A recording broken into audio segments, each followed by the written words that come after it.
Eks see on meil kuskil geenikoodis sees, et nii-öelda elu edasi kanda, aga samal ajal selle elu tuleb ka ju kuidagi või oleks kena, kui see elu õnnestub meil ka nautida.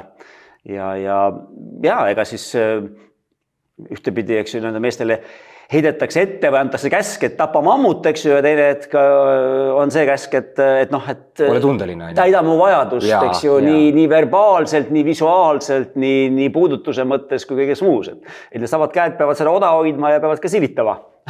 Need mehed, et sellel hetkel, kes enam garaažis õlut ei taha juua sõpradega, eks ju, et ega neil ei olegi väga palju kuskil käia ja sõpradega jagada.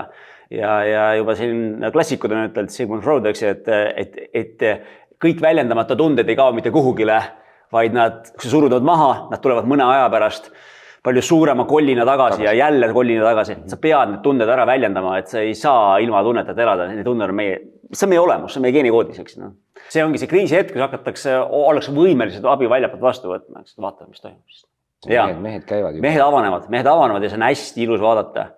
Ja kui see hästi ilus on pärast kuulata neid meeste jagamisi, kus nad siis ütlevadki, eks ju, et ma mõtlesin, aga ma kartsin ja ma siis nüüd tulin lõpuks ja ma sain hoopis teistsuguse vau-efekti, ma saingi tunda, ma sain oma tunnetega kontakti, ma tundsin, et mu süda avaneb, ma tundsin, eks, et mul on üldse süda, ma nägin, eks ju, naistes, nendes šaktides, kes seal ümber on, eks ju, midagi rohkemat kui lihtsalt naist, ma nägingi seda jumalannat, eks ju.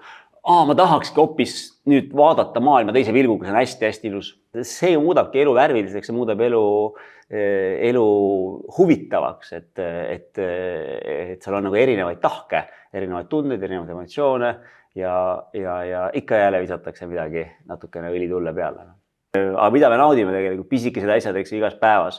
See, et su suhe on hea, et sa suudad oma partneriga lähedane olla, tundeid väljendada, pakkuda talle ja saada talt seda, mida sa tegelikult vajad ja see on võib-olla oluliselt tähtsam, et kas su auto on nüüd 5 aastat vana või on ta 4 aastat vana.